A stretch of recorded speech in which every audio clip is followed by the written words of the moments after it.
like I'm at any point. Whoa, we're live in the absolutely middle of your streaming. sentence. I knew it. I was literally, that was the sentence where I was saying, at any point when you're asking me if I'm ready, I am convinced that you have already hit the button. It is a constant Schrodinger's live stream. Yeah, it doesn't help that like the time between me pressing the button and us being live and able to be heard is like a couple seconds. Yeah. In Hello, 5. Lunar. How is your Christmas? Good to see you, Loon. Do you celebrate? You seem like a Festivus kind of fellow. My work, we did a Secret Santa this year with all of the pharmacy technicians, and the lead technician made a group chat and just put into the group chat like, oh, hey everybody, do we want to do Secret Santa? And the first message was somebody being like, I don't do Christmas. It's like, I bet they had a okay. lip piercing too, asshole. No, they're fucking 80 years old. Oh, come on. Fucking, like, you don't have to, like, I understand not being part of a gift exchange, because, like, there's several reasons you might not want to do that. But saying I don't do Christmas, oh, what, are you too old for fun and cute shit? Yeah, it was a bit strange, but everybody else wanted to do it, and we did that. That actually happened. We did the gift exchange Sunday, because earlier in the year, there was a competition between all of the pharmacies in the area to see who can do the most vaccinations in a certain amount of time. And we ended up doing the most. We did the most flu, and we did the most expanded. Or no, we did the most flu, we did the second most expanded, and second still wins like a little prize. And the prize is that we got paid for dinners wherever we wanted to go. We had one of them earlier in the year. We went to a steakhouse that was really good. And we did one on Sunday where we did our gift exchange as well. We went to the North a Pole. Thai food place. And that was my first time having like proper Thai food in years. And God, I want more. I wish it wasn't so expensive. I want to go there every single day. I got the red curry. They had 5 levels of spice, and I kind of wish I went higher. I just went 3 because I didn't know this place's ramping up of spiciness. It could have been spicier. So next time I'm definitely going like a 4, maybe a 5 if I'm daring. But the red curry was fucking amazing. They had curry fried rice as well that another person got, and they didn't finish, so I got some of it. Fucking delicious.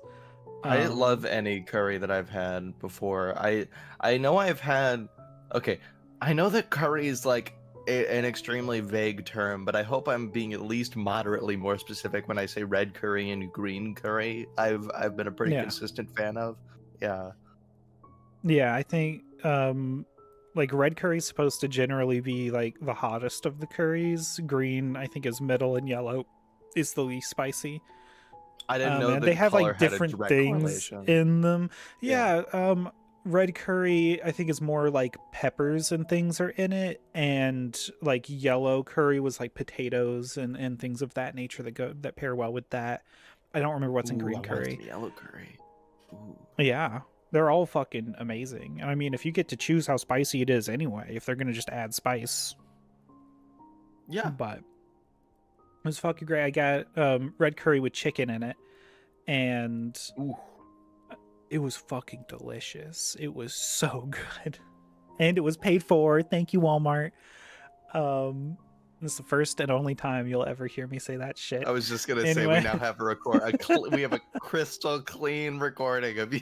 Well, there's background music, I forgot, but there is a now clean recording of you saying thank you, Walmart.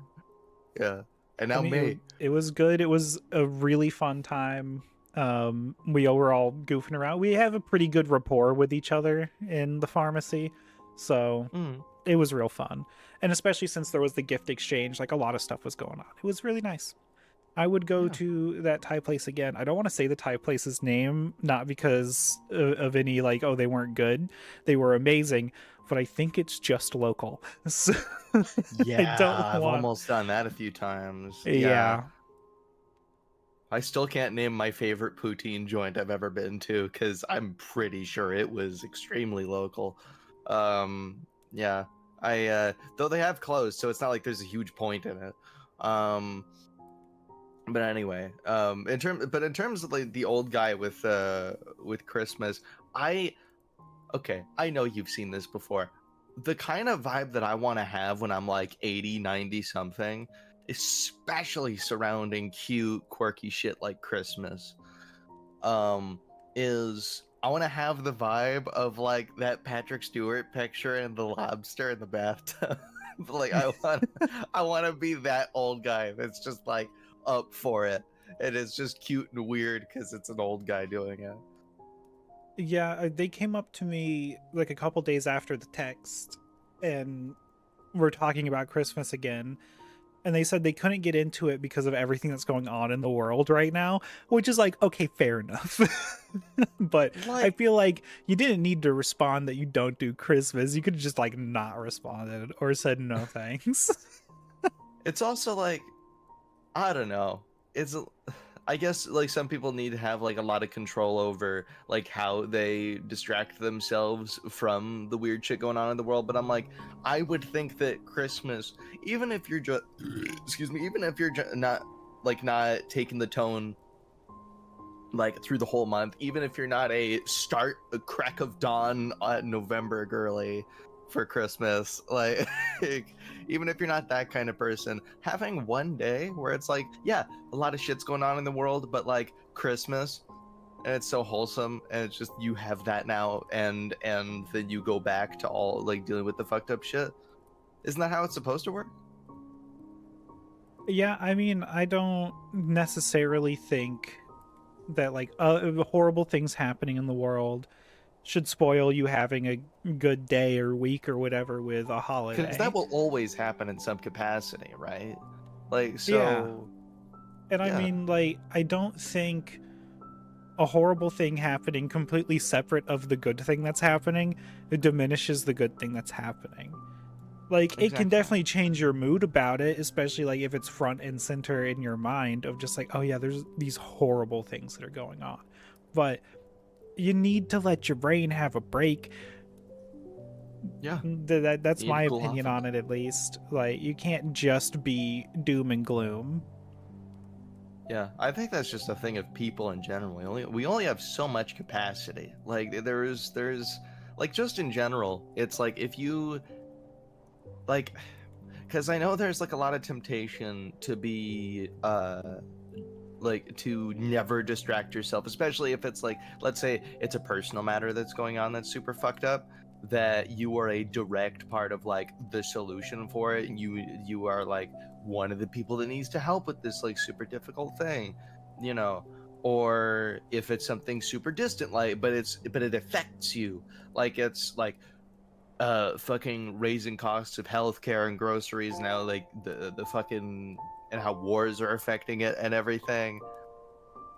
Or even if it's not affecting you, it's like it's not wrong. It is more a service to, like, in moderation, it's more of a service to the things that are troubled, for you to recharge so you can deal with them better after that, than for you to just truck through it. Like, that's not how anything gets properly dealt with. That's not, it's like, oh, I demand to keep using my phone to talk to this person I love, despite the fact that my phone's not going to work in 5 minutes because I refuse to charge it.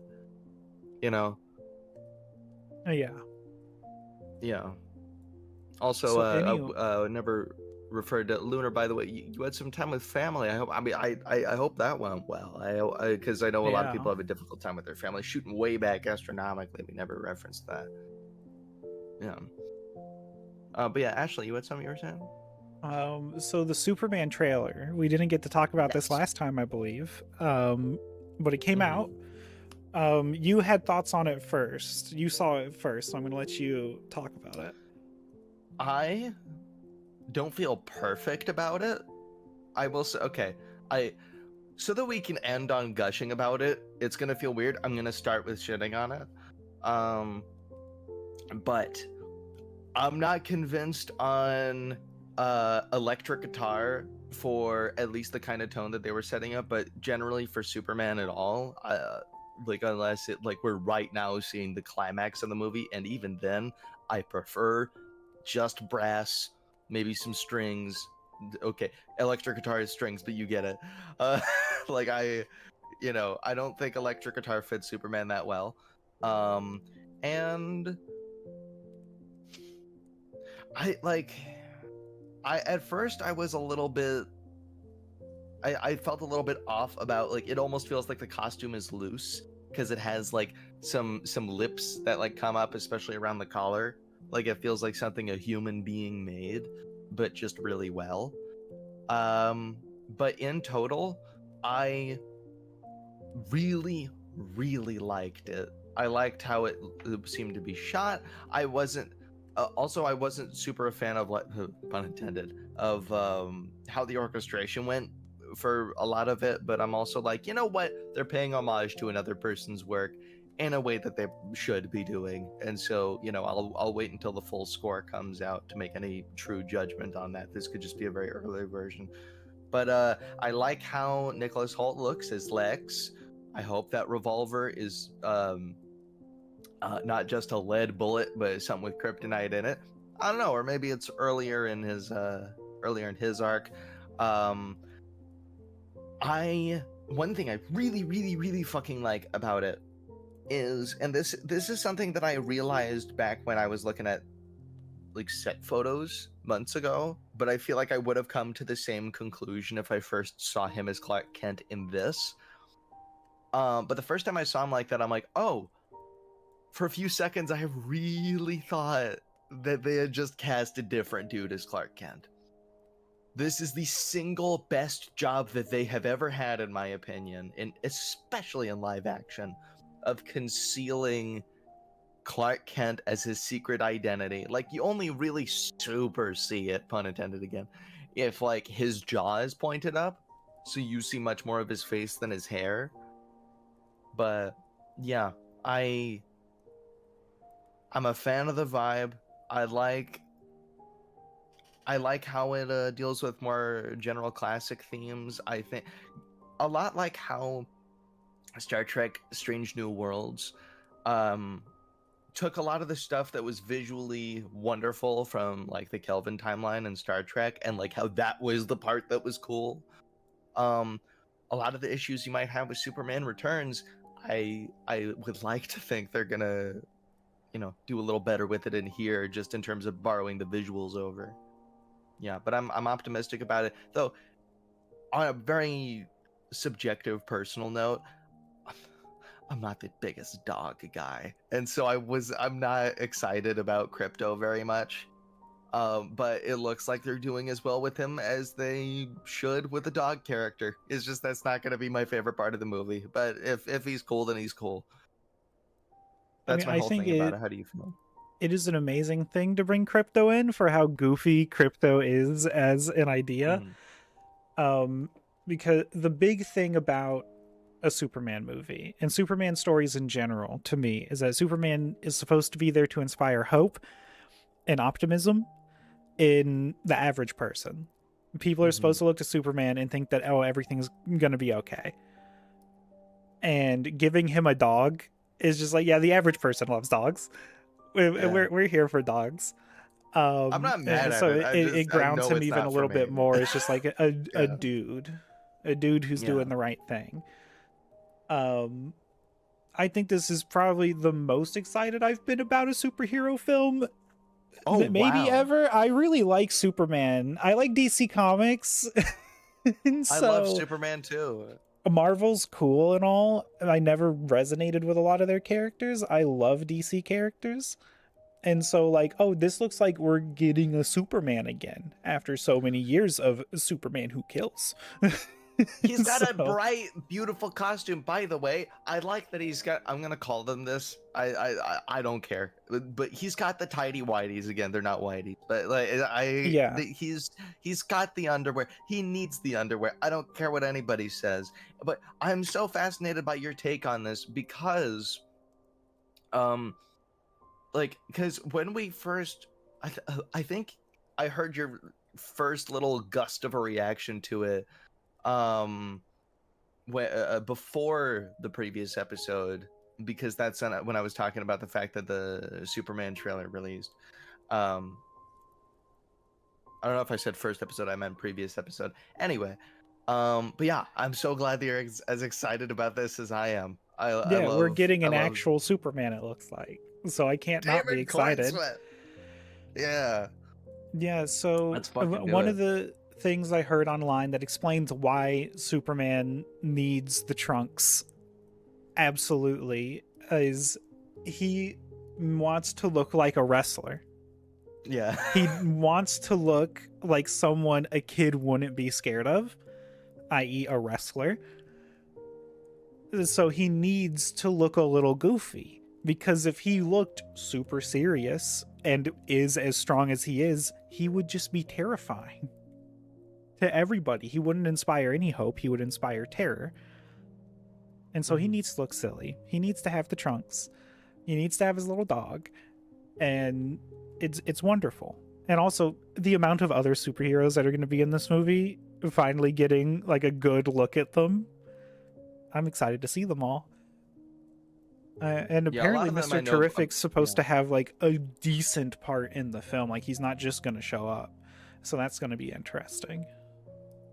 Yeah, I'd like to make it very clear that because like I know DC, but I'm not as deep with it as I am with Marvel, and so the only characters in this that I'm like super I'm gonna stop saying funny but the only characters that I like super know in this are obviously Superman, Clark Kent, and everybody involved with his origin story, Lois Lane, Jimmy Olsen, and Lex Luthor, and that's kind of it as far as who I remember is in the trailer. I'm excited for everybody.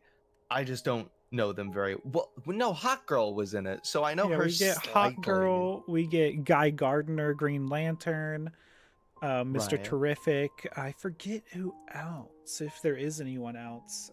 All the Metamorpho. heroes in Part of this I'm getting Superman. from a breakdown I'd already seen by this point. But yeah. God, I'm fucking excited. I love when stuff looks pretty and seems to function well.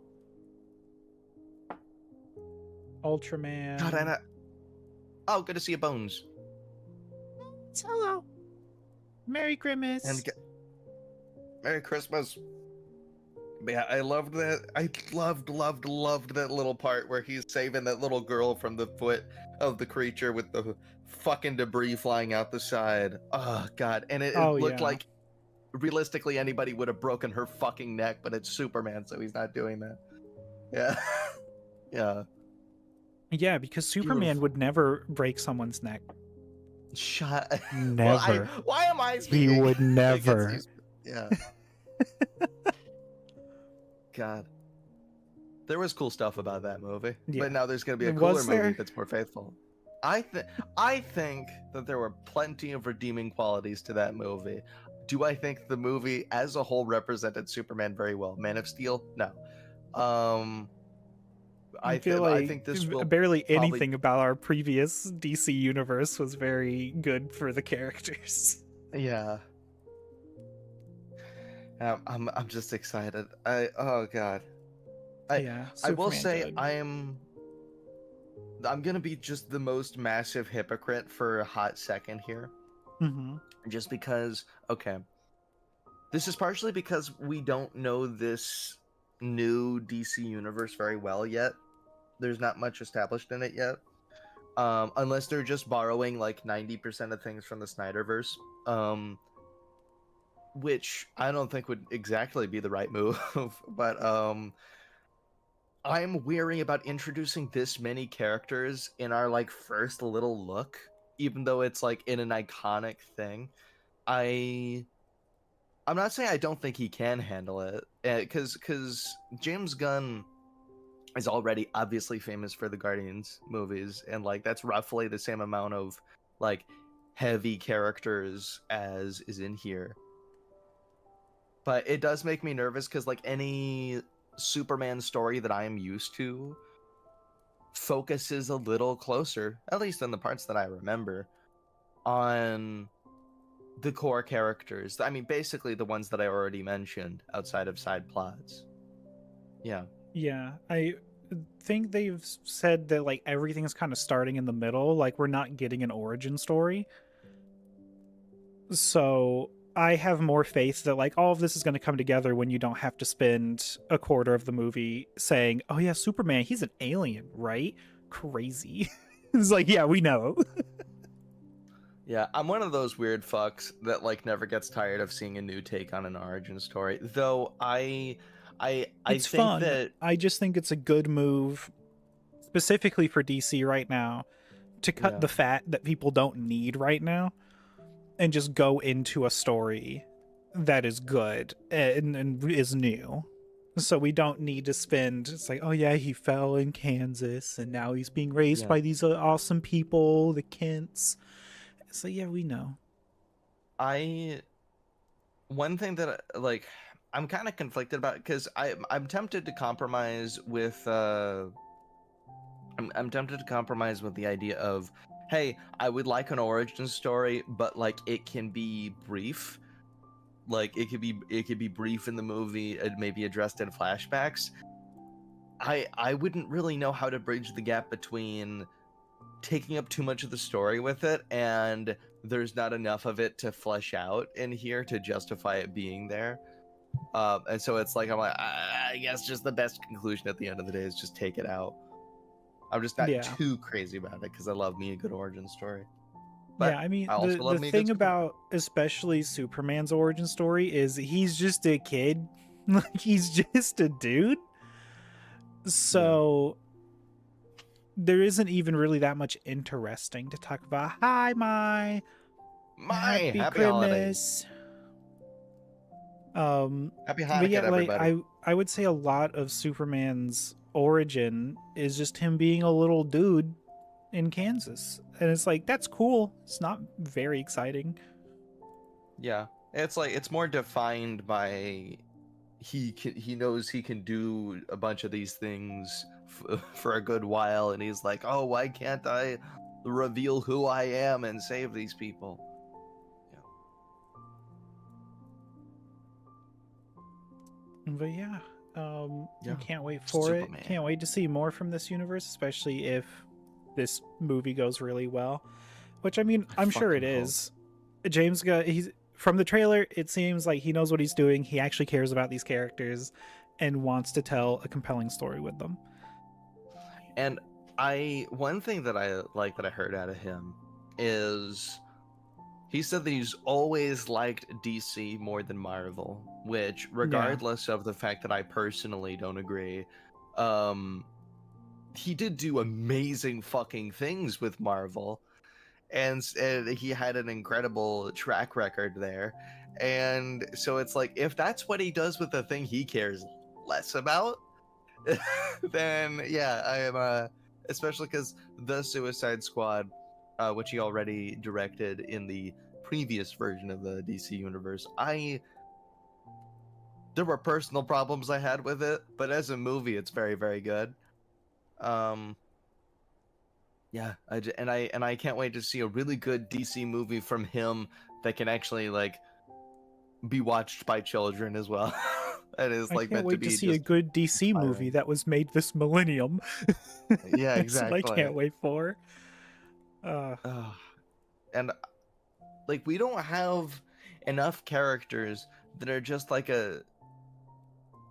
a cute ridiculous idea, not ridiculous, that's a bad way of putting it, but like a silly looking idea of just hope, and like that is justified in existing just because it is, and you should have some here, have some Superman, now you got some hope, because it's yeah, like there yeah. was a video I watched that went over why a hopeful Superman is especially needed right now, and it went over the history of hopeful stories and what it means to audiences, especially in dark times that only seem to get darker. Huh, I wonder what times we're talking about.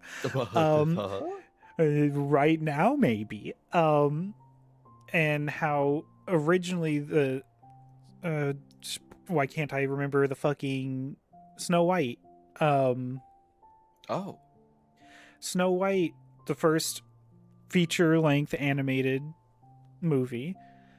It came out and is an adaptation of a Brothers Grimm fairy tale that does not have a happy ending, but Disney put a happy ending in it, and apparently, since people weren't expecting that and then were hit with it, one, it was really nice to them, and two, this was World War One. Yeah. So people really needed a happy ending for something, and apparently would go repeatedly watch this movie just for the ending. And then Oh. a similar thing happened with old Superman films when we would be in other wars or, harder economic times, and a Superman film would come out and people would flock to it because he's a symbol of hope. He's a symbol for tomorrow being better than today. Yeah. And it's And like it's definitely something yeah. we need now, as opposed to what Mr. Snyder gave us, Right. which was a not very hopeful character. What I like so much about Superman, very close to that, is like, because with something like Snow White, it's a wonderful story, and I love the effect that it had on society at the time, in that venue at least.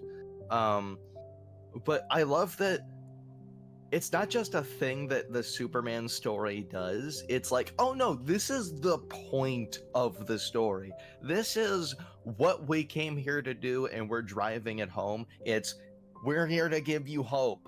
And there is nothing wrong with being like straight up about that and unashamed and not, putting it in somewhere where you read between the lines and like analyze the narrative for it and like put together, like, it's not something where it's like, it doesn't have to be bittersweet all the time. It doesn't have to be you work for your hope every single time. It's like, yeah, there's a compelling narrative. Yeah, he goes through hard things. But it's like, the forefront is no, this is a reason you hope. And it's like flashy, cute looking shit that's also gonna help through hard times. That's like the reason for it is the relief and not the work, and then oh yeah, there's relief as well in terms of catharsis. You come for it.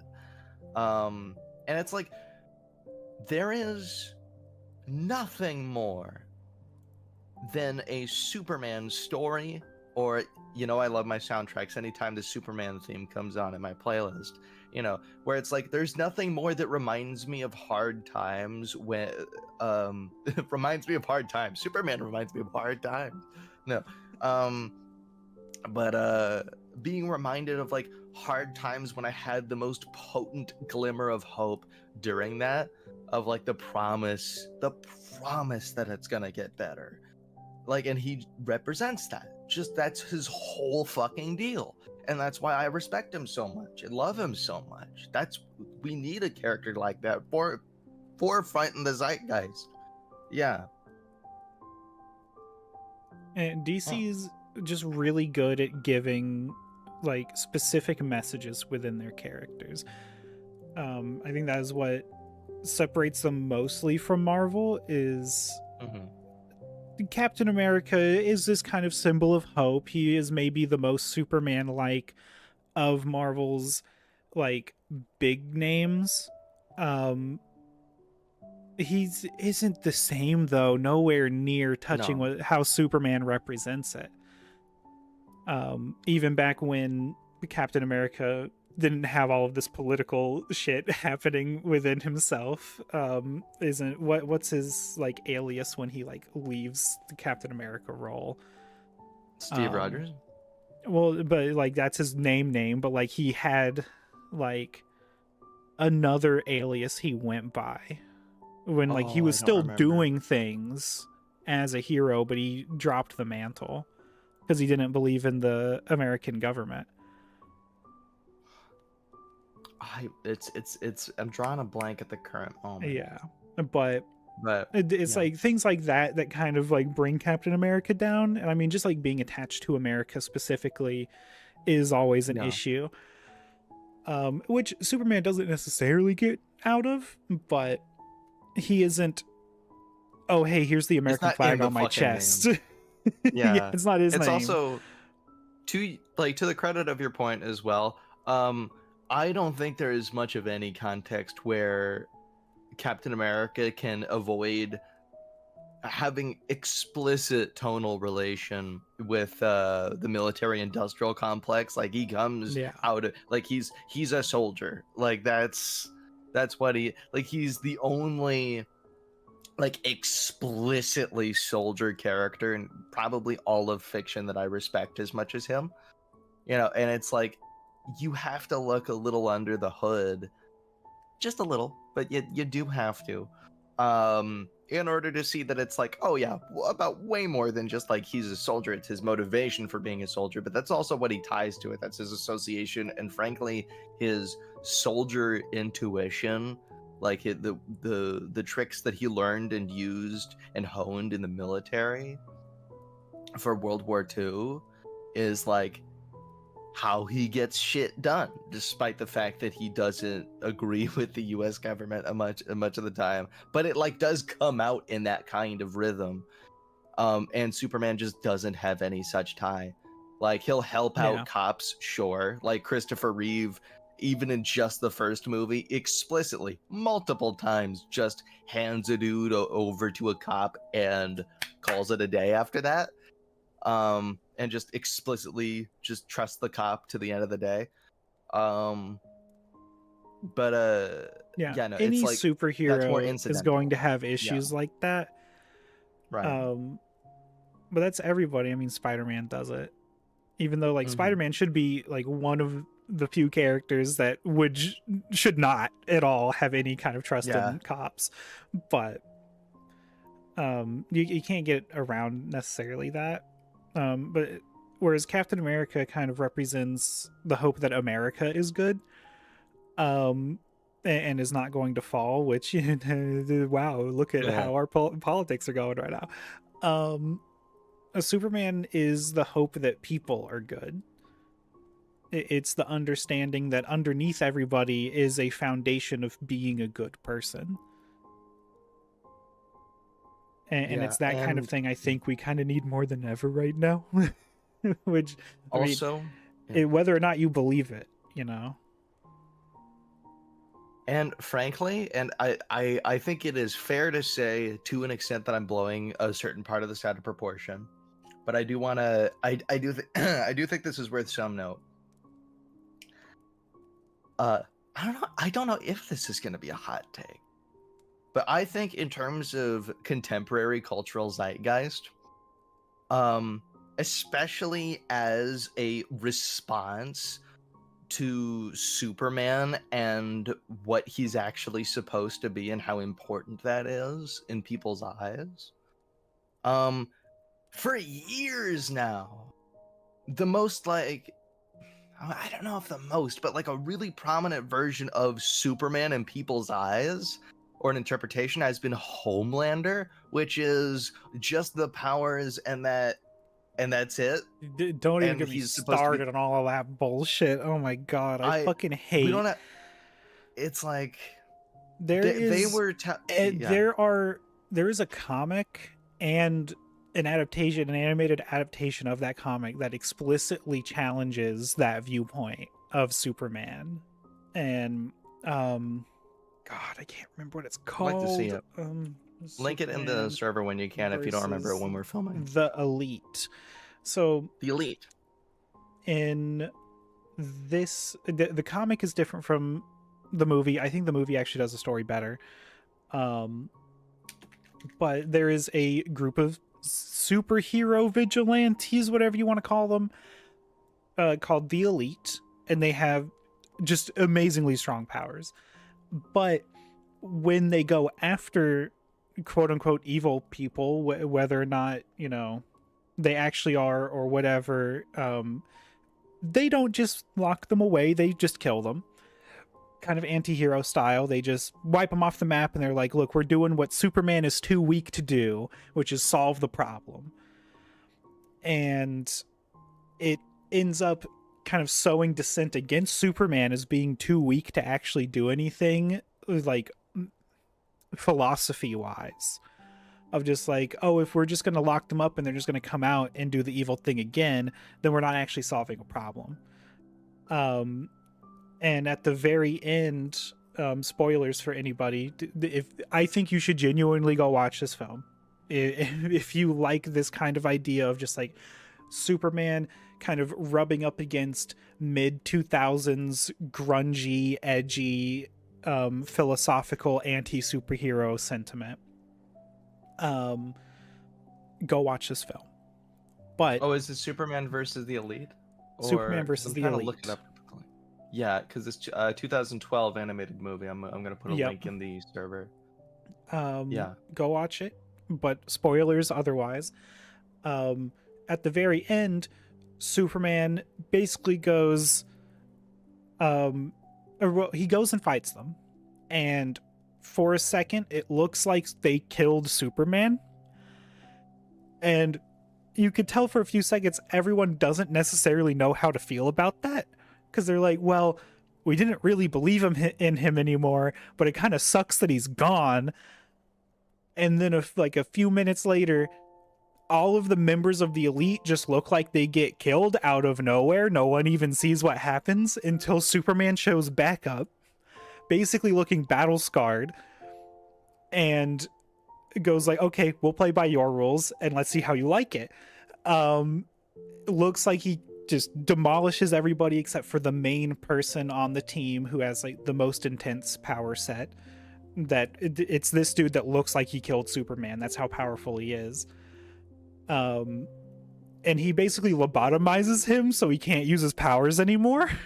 Jesus. And fuck. then reveals that he didn't actually kill anybody, and that like we can't live in a world where we're just gonna execute everybody just for a bad point of like they have done horrible things, maybe even irredeemable things in most people's eyes, but we do not get to choose whether or not they live or die.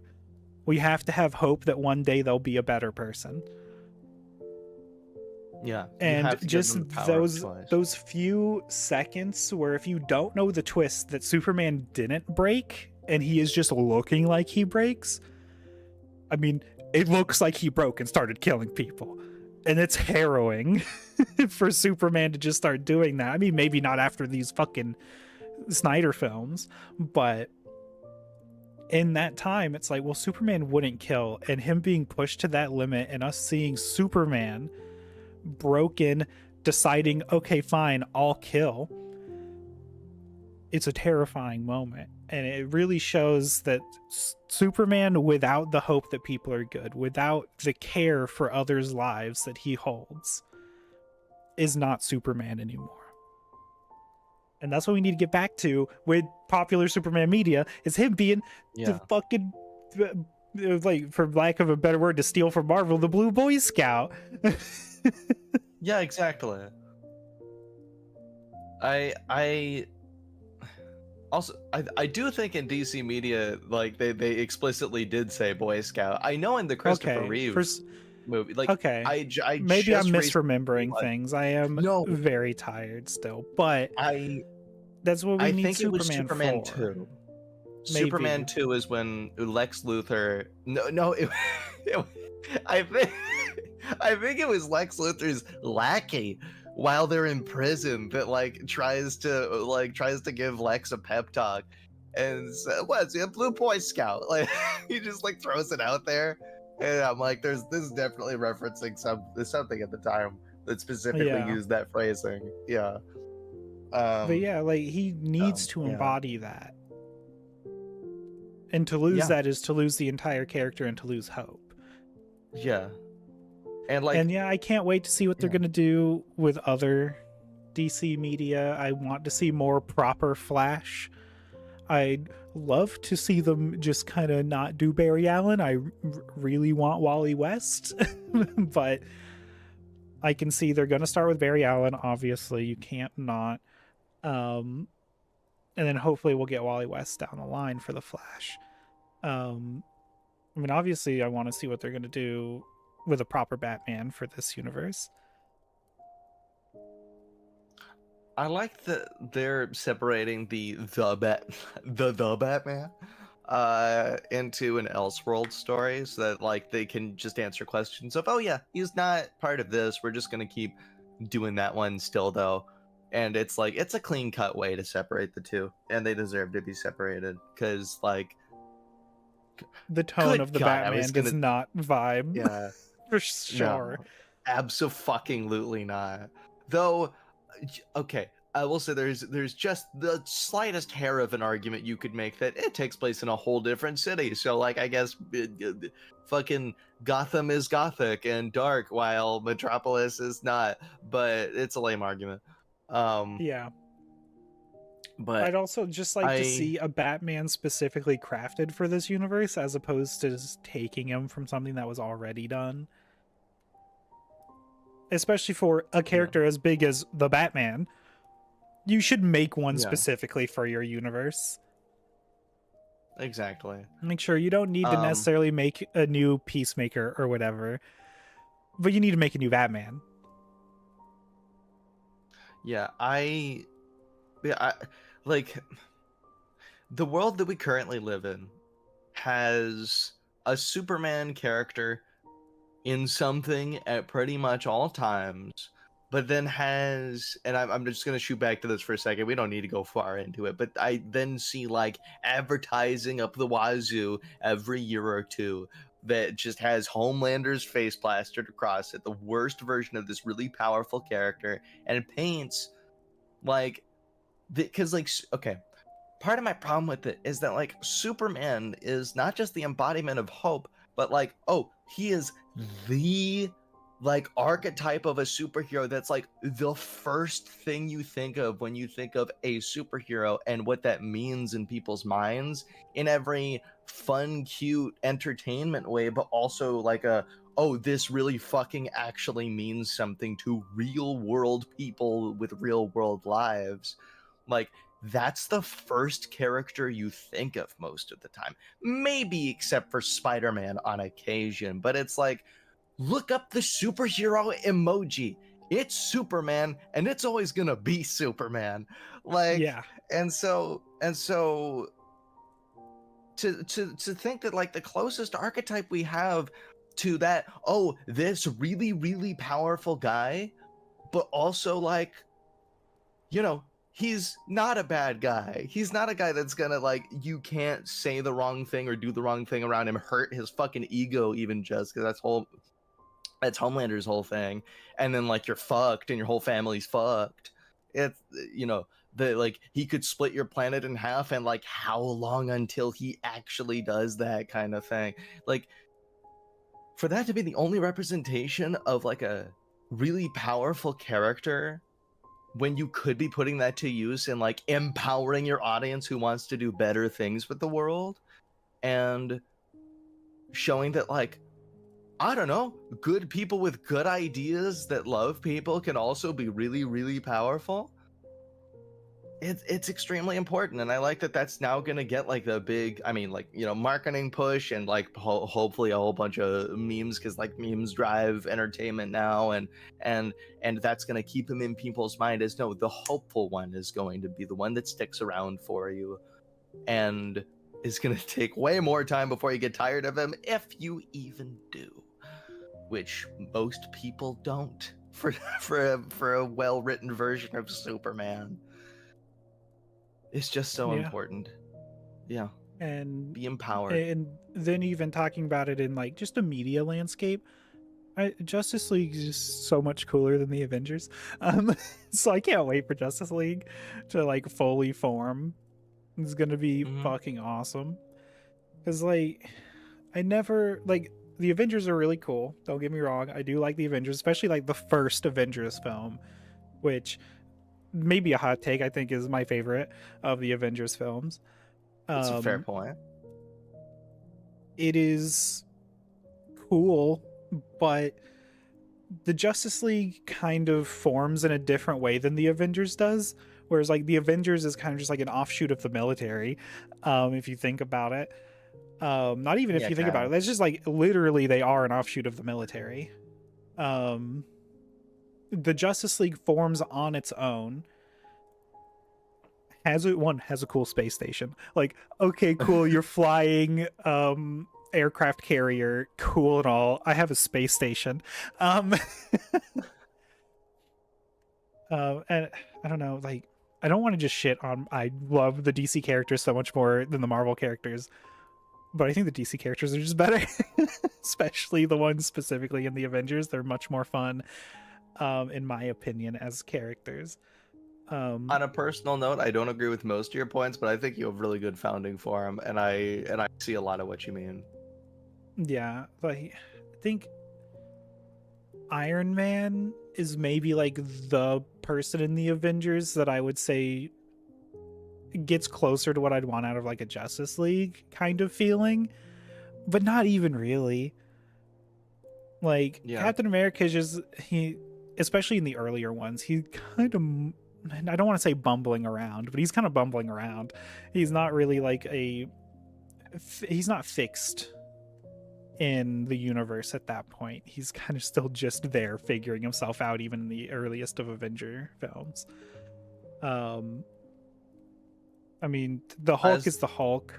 Yeah. Thor still is not the version of Thor that I love now, so Thor's there. They fucked Thor. I'm sorry. They did. Like, I'm gonna say, I'll be the Marvel guy who says they. Okay, I'm not gonna go on a whole tirade. I promise you. But I'm gonna say on fucking record, they fucked him in Ragnarok. It was a good movie. Wrong thing they did with the character, and I still feel that way. And what everybody said about Love and Thunder, I already felt when when Ragnarok came out, and I'm gonna leave that on the table. But in addition to that, and again, despite the fact that just in general, I like the tone and characters of Marvel more than DC, tie it to how long I've liked them if you want, or whatever logic you want to put to it. I like Marvel better. Not by a huge margin, but I do. But my lava hot take is Iron Man is probably my least favorite one in anything I've seen of the Avengers. That makes sense. I think for you specifically, like, Iron Man is not hitting for you. Iron Man, I just like him. Yeah, I like him as like an idea of a character. His execution's not great. The tech is cool. The tech is really like, cool. Rich guy, and okay. If he made himself like as a personality better, like he made his suits better every movie, then maybe we'd have something to talk about for him being even better.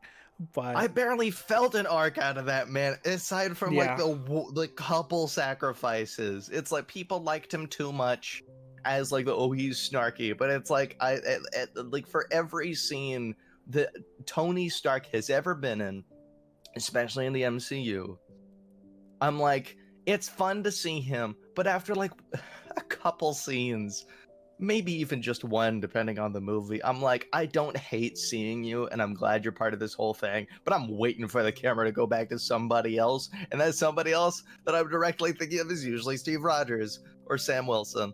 Like, I think Iron Man has never been ironed out as a character in any broadly advertisable and a known capacity. There's probably something that he's been in where he's like more of an approachable character and feels more like a just actual superhero, but I just never felt it from him. He just always felt way more about himself than, like, yeah, he's considerate, yeah, he'll use his powers to help people, but it never felt like he like he revolved around it.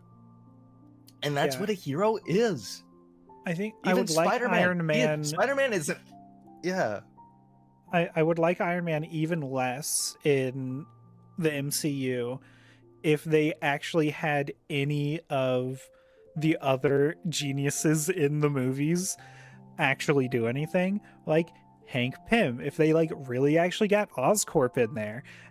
If Parker Industries was ever introduced, it'd be like, oh yeah, Iron Man's kind of outclassed by these other characters. But him being like the main tech guy, made him something special in the MCU, and I can see why they didn't add the other ones because he had nothing else going for him. Um, so yeah, in actual Marvel comics, Iron Man not he's there, um, but like when you have Parker Industries, Oscorp, Hank Pym running around, what's so special about Iron Man? Yeah, He and it's looks like cool.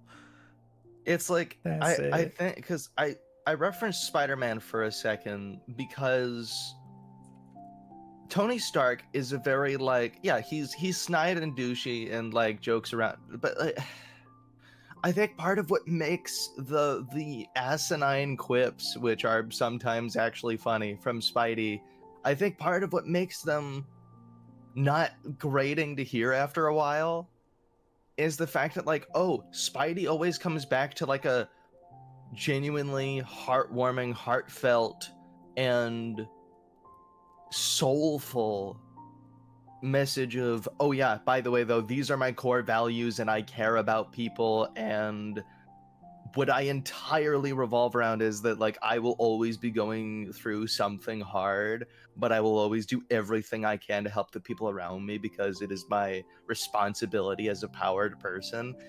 And that's what makes it like oh the quips then are just like balanced out healthy funny quips, whereas yeah it's like the MCU makes Robert Downey Jr. as Iron Man feel like he is helping people as an afterthought. Like, oh yeah, I'm supposed to do this because I'm powered, but not I should do this because I am powered. Like, yeah, okay, I'm supposed to. And so I'll do it. I mean, I think the He works the better as a big drag queen. difference in for me in Iron Man and Spider-Man in their like why are they doing this is Iron Man actually thinks, "Oh, I should be doing this because I have power to do it." Whereas Spider-Man, I think he thinks he should do it because he can. That it's a Yeah, thing that should be done no matter what. It helps that he has powers, yeah, but he should just be doing it. Whereas Iron Man, I don't think necessarily believes that he should just be doing it, especially in the MCU. The comics a little bit different. Comics, he's more fleshed mhm, out of a character in the comics, but I'm sure. um, in the movies, it always felt like Iron Man was doing it to feed his ego of just like, oh, I have powers and now I should be using them to be cool. I mean, that's what he's the first one to out his secret identity because he has that ego. Um, he gets a little bit better at the very end. If he had more time with Spider-Man as an actual mentor figure to flesh out his actual caring about other people, he might have been a better death than he ended up being. I mean, cool, his death scene, very cool. But did I actually feel very sad that Iron Man was gone? No. I was one of the most invested possible people in that movie and loved every single drop of it for the most part. I was shaking when the portal scene came up. Like I was fully I'm like I think that I am the exact person this movie was meant for outside of the fact that I'm like yeah, okay. That, that like Iron Man died. I'm like oh, everybody's like really like looking around me. Everybody's like really invested in that in that, and that's the part that you had the most stake in. Okay, like I see it, but that's not where I'm at. It works Like great. I think I'm there's no other yeah, way they could have ended it other than an Iron Man yeah, sacrifice. sure. But it was like I'm not sad that Iron Man's gone. I'm sad that the story's over. Like the Robert Downey Jr.'s Yeah. Iron Man surviving, not surviving, whatever. But like it was a really good conclusion, all things said. Hmm. Um and you have to end it with Iron Man because Iron Man started it. That's theming for you.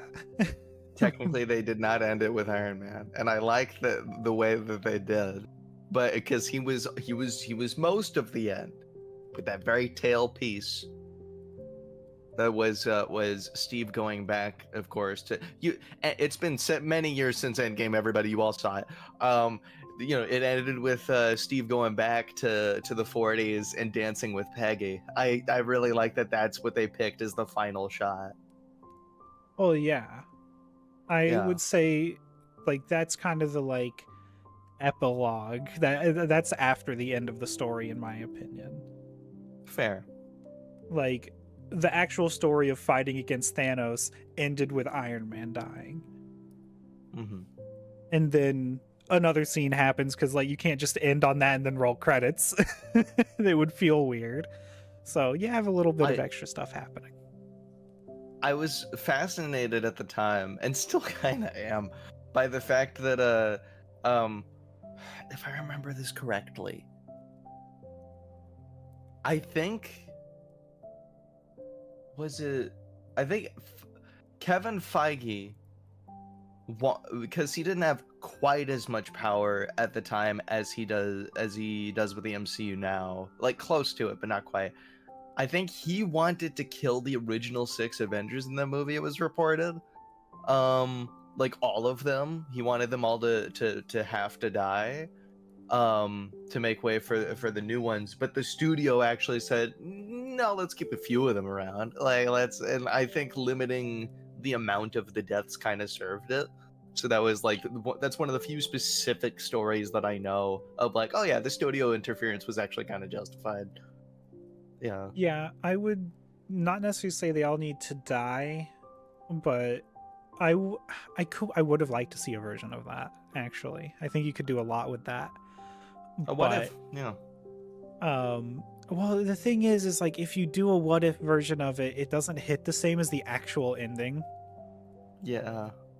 So Yeah. I would absolutely have loved to see where just like the Avengers are gone entirely, peace out.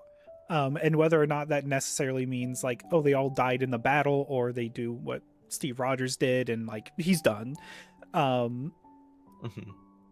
but I think it would be incredibly powerful to not only see people grieving Iron Man, but all of the heroes. That could have been really cool. But Yeah. whatever, I don't really care about the MCU that much to like say it should have happened one way or the other. Yeah, it's like I mean, frankly, again, more I'm focused. I'm so excited to get a good Superman, and that's like where my head's at primarily. Yeah, I Because mean, it's speaking of yeah, like teams disbanding, of whether or not that be them all yeah, dying or not, but like eventually, if all goes well, we'll see not only the rise but also the fall of the Justice League, and that's going to be fucking exactly. amazing to see. It's like the I Justice League, even more yeah, so than the Avengers, are kind of heralded in DC. They are an immensely important part of just daily life on Earth. Everybody knows the Justice League, and everybody loves the Justice League. And so, like, when they do eventually do the death of Superman, that's gonna hit pretty fucking hard. Where like Iron Man is like, no, not everybody liked Iron Man. Like Iron Man, yeah. yeah, it's sad, cool, but the Frankly, the movies entire were more the focused entirety of on either America or the yeah. world is not going to be sad that Iron Man is dead. Yeah, the people that, like, outside of maybe a couple people, I think like most of, even in universe, the reaction to Tony Stark was either they're a fanboy of him, still on the level of him just being a celebrity, or they're pissed off at him for something he did as a hero. And so like even good people, like what happened in Civil War, you know, and but I there is something specific that Hi. we haven't. Oh, oh, good to see you, Ricky. Merry Christmas. Um, but yeah, there is something that we haven't addressed in the. Oh, here we go. Bones says, I think most of it was that Robert Downey Jr. is hot, because if he wasn't, I don't think the character would get away with a lot of his nonsense. Is it that it wasn't sex appeal? I Like, mean, I know that they're he's all like, hot though. yeah, like Like he everybody in that universe is ridiculous. I thought that it was because he was like jokey in the right charming way for a lot of people, which again comes across as snide depending on who you are, me. But Also, like it's he like, yeah, doesn't get away with a lot of his nonsense. Like entire yeah, movies are made because he's not getting away with his nonsense. yeah. I like, not to shit on your taste. I just never saw Ultron why, like, doesn't happen yeah. if he gets away with his nonsense.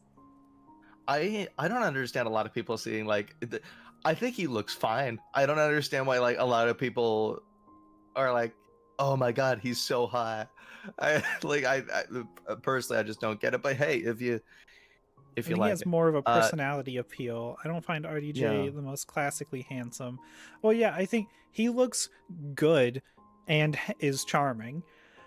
yeah, So like that's his whole thing. the charm gets you hot points, but Yeah, it's behavior does a lot of heavy lifting. I was always more like, oh, about Steve Rogers. It's like I was got between like a I I had this whole dynamic as like a teenager of like, oh yeah, I was still like young enough that I'm like, oh, I'm mad about people only going to see these because like they think a particular character's hot, Chris Hemsworth's abs or whatever. But like, so I was like torn between Chris Evans is really hot, and also like from a very soulful perspective, he means so fucking much to me and my ethos.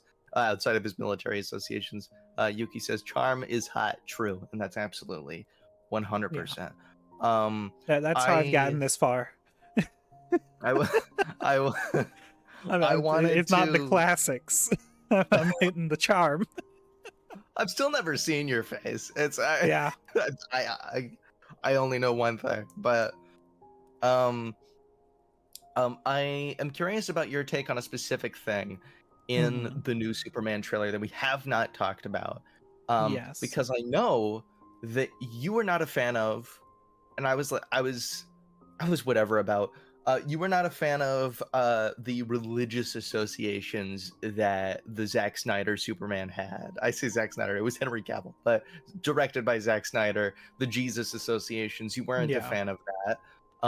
And explicitly in this trailer, uh, that little kid in the war zone does a very religion heavy thing of putting up the Superman flag and closing his eyes and praying for him. And I'm very curious what your take is on that. So, religion heavy symbolism for Superman, not necessarily against. I think I am against him Okay. being compared to Jesus Christ for Oh. many reasons. But I think people looking up to like Superman and his message is based in faith. So to draw the parallels of him being a kind of religious figure, but people aren't necessarily looking to him like he's God, but as somebody to call out for help. Um, that's fine. That makes sense. You have to have faith Mhm. that people are good. Superman here is the symbol of faith that people are good, symbol of hope. And so to show that kind of tie with faith, it makes a lot of sense. Not It was just just good, but very capable of heavy speaking. Yeah. with Jesus Yeah. symbolism in the old film, which I do not think he necessarily lines up with in any aspect of Jesus, really, other than he is there for the average person. Jesus was also there for the average person in most of his stories. Other than that, he's not the same. They give different messages, in my opinion. I don't think they should be Yeah. conflated for the same thing, and he definitely shouldn't be shown as Yeah. being a nigh on second coming. Yeah. I do completely agree with that. One moment, there's a bug on I my wall, and it is going to die this Christmas Day. I I especially like that because just in the terms of general like religious associations, Jesus is not generally someone you're supposed to question, far as I've seen. Correct me if I'm wrong, anybody in chat or Ashley. Um No, you but don't question Jesus. yeah, but like Superman, if you're like, hey, I don't agree with that. What the hell was that, Soupy? Then he probably like if he's got the time, he probably walks up to you and says, I understand your disagreement. And I don't know, if I don't have anybody to save, maybe we can talk about it and I can help you see my way. And if we still disagree, okay, sorry about that. Like, I mean, but not Superman like, definitely oh, learns from other people as well. Like, he's not the be all yeah, end all of knowledge. yeah, that's also true. Yeah, I I like that you can question him. That was always my favorite part of Cap before I started liking Soup again. Um, but yeah, it's like you need to be able to question your heroes and hold them accountable, you know, in small and big ways. Like, oh, you fucked up this one little thing. It doesn't have to be like Civil War level, you know. Um, Ricky Ringtail says, I'd like mundane Superman scenes that not too versed, but I know those quiet moments that show Superman just being a decent person. Yeah, the Clark Kent level. One of my favorite pieces of the Richard Donner, the first Superman film, the first Superman the movie. Also, Lunar says, love the implication that Superman is a dialectical maternalist, and hopefully you can link in the server exactly what the definition of that is. I don't have it memorized. But one of my favorite scenes. Actually, no, I'm gonna say my favorite scene. Okay, one of my two favorite scenes from the original Richard Donner Superman film, and I'll say what the other one is as well, is where he just swoops down from the sky in the middle of the night when a little girl's cat is stuck in a tree. It's not a world-ending event. This mattered to maybe two people, if that. And it's just someone's pet, and he comes down, takes the time to like say, "Hey, here's your cat. They're okay. Hope you're having a good night, miss." You know, and says goodbye. And I know it was a product of its time. I didn't like how they had a little joke about like the mom not believing her about like having seen a guy like Superman. Fine, but there was like a whole joke about like, oh, the mom slapped her for it. Don't do that in a Superman movie. But the other scene that I love so much is, of course, where he saves Lois Lane with the helicopter. I cry every single time at Who's Got You, you know, and just the whole vibe of it. It was perfect. But yeah, just like the low level, the ground level stories where it's like it only affects a handful of people at most, but that matters and it deserves his time, especially if there's nothing else going on. It's like he can see it and he cares, and that's his deal. And like if that's not happening, he'll go on to his life, but like he can do that, so he does. He's a good guy and he's capable, because we all got our capabilities, our powers. Oh, I thought there were more messages in chat, but yeah, ground level stories 100%, and I do want to see more of that. Where did I start that point? There was somewhere that I started it that was really important to me, and I forgot what it was. I'm not sure. Okay. But Yeah. give me once. I'm figuring out a thing. If you have more to say, go. Okay. Well, yeah, it's been a while since I've gone to like, because I've seen a lot of superhero movies. I know it's like you've seen all of the superhero movies that, or at least most of the ones that I've seen, but I don't know if you've like gone out to the theater for most of them. And like part of the charm of going and seeing a superhero movie is that, you know, you're going as, you know, as an adult and have your family maybe or friends that you're going with. Maybe you're going on your own. It's fine too. And you're sharing it with the people in the theater. Hopefully you like spending time around those people and you're not around some assholes. Hopefully you get lucky. But like one of the highlights of the experience for me is seeing kids get their like fresh introduction to these heroes, and that little sparkle in their eye from seeing a character like that that's so specifically, potently good and hopeful and capable and powerful in such big obvious ways. And the point that I'm making there is no character that happens with to the level of a well-written Superman. I am a big, you know, Captain America guy, but there is just absolutely no character that does that as like to the level that Superman does. It's as simple as that, and I cannot. and just be like, this is refreshing. This does not always need to be as complicated as we like to make it. We do not need always a heaping dose of cynicism with our superhero media just to balance it out. No, this guy is in tights and he's helping out. And I'll drive that point home as hard as I fucking have to. And I'm so, oh god, I can't wait for just another really good Superman. Yeah. Very excited are, for it. yeah. What? On I was that just wondering if you note- were still preoccupied. On that note, we have hit over an hour of this show. We do have more things we want to talk about, and assuming that you still have the time, we're going to do a brief break so I can like re-up on some water and take a quick bite Okay. of some food to eat, and then we'll be back in 15 minutes. Sure. Yeah, I mean, Okay. you did say before that you wanted this to be a long one. If you wanted, Yeah, I do we want to can do a that. longer episode today, but we'll be back here in a little under 15 minutes then. Part 2.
we're back. Let's turn the music down Yo. again.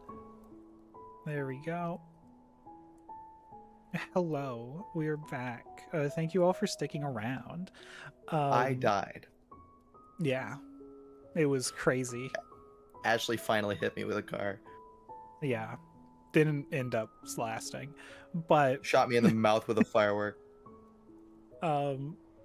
one thing I wanted to do, they aren't going to get that reference. That conversation happened off the air. I know. But it's a fresh joke. It's just it's an inside joke for us. Yeah, we'll laugh, and no one will know why. That's a really weird, fresh joke, Stevie. Yeah, It's a really weird comment to make. Anyway, it's very. Where did that go? one thing I wanted to talk about. So, the Steam, not summer sale. Oh my gosh, the winter sale is happening right now. Amazing discounts on mini games. Go. Hopefully, I'm gonna do like a top 10 list of games that I liked this year at some point. I don't know, in the next couple of days. You'll do that in April of next year. I'm calling it now. Yeah, just in time for the summer sale. But there's a lot of cool games. Sales. Let me see what's on the front page right now that I would recommend. Oh my gosh, I keep burping because I chugged so much fucking water. Why didn't you just bring it with you? I also have my water next to me. I just drank a lot as well. Oh, okay. You're just a healthy human being. Shit. I like to be hydrated. Yo, Sniper Elite 5 is $15 right now. Go fucking get that shit. Yeah, that like games like that and stuff like Alien Isolation and a bunch of there's like a bunch of games that I think are mechanically and narratively fucking awesome. But it's like I think I specifically playing it with my own two hands would like have the same kind of fun time I'd look for from an experience surrounding it. No, I'm gonna watch someone more experienced play it, but I love that it's more accessible to people that I would like to watch. Yeah. The RoboCop game that came out is $20. I think that's a good price for it. I didn't play too much of that game. Cool game though. Oh, you did get it. I thought you like you. I thought. I think I ended up refunding it. But I got it at some point. Balatro is 10% off. You should buy it at full price. To be honest, it's fucking amazing. You should buy Astrobot. Yeah, if you have a PlayStation, go for it. Yeah, this is a Steam thing, but it's but yeah, I just wanted to reference. I'm sure Astrobot it's on sale after winning Game of the Year. Oh hell yeah! Actually, Tetris Effect Connected is $20. Go buy the shit out of that game. Oh my god, that is such a good game. Anything Tetris. God, my not necessarily autistic anything sim, Tetris. Not all Tetrises are made equal. Yeah, I like a lot of the modern Tetris games take up like the same basic space in my mind as like the Geometry Wars series, which I don't think is a fair comparison. It's just that's what my brain associates it with. But I get confused by Geometry Wars, but I like it. Tetris is something like I get really into every couple of years, and I get that addiction in my brain so hard that it's like when I close my eyes I see Tetris. Oh wow. And I'm just like thinking about Tetris so hard. Yeah, Tetris has only gotten as big as like a very common stim for me, but then like when I got my hands on One Finger Death Punch 2, it's like or the original One Finger Death Punch actually. When I started playing that, I'm like, I kind of don't need this for the same reason anymore. I'm trying to find any other ones on the front page that I would recommend, but not necessarily. But the thing I wanted to talk about was I was looking through games and I'll find like, a PlayStation game, and it'll say like who the development studio was, and it was I'm going to be playing Sackboy later today. This is the game that I ended up buying with Sackboy. But it's developed by Sumo Digital. I click Sumo Digital, it takes me to the PlayStation Store on Steam instead of the specifically made by Sumo Digital games. Because not all of these are made by Sumo Digital, surprisingly. Fuck off, Steam. Yeah. I wanted to see Sumo Digital games. Yeah, because I assume God of War is not a Sumo Digital game. No, Sumo Digital has made like a bunch of different stuff. Sumo Digital. I should remember it. I went down a whole rabbit hole. The rabbit hole, I wanted to play Sackboy on stream. And in preparation for that, I was doing research about the game and the developers and like the history of the franchise for Little Big Planet.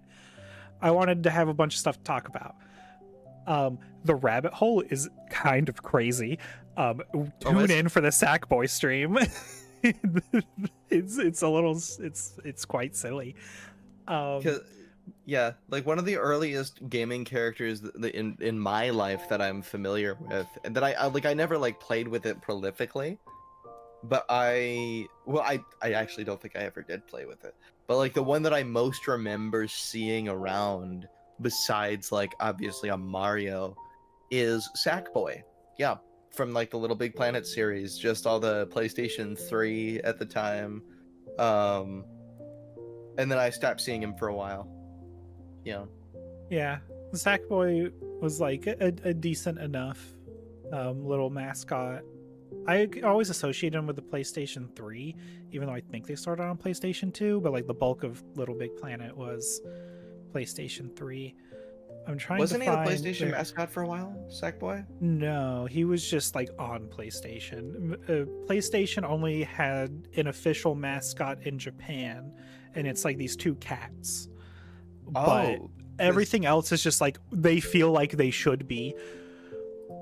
Yeah, it's like because there was like all the marketing push for Sackboy, and it felt like he was at the front of everything for a handful of years in terms of PlayStation.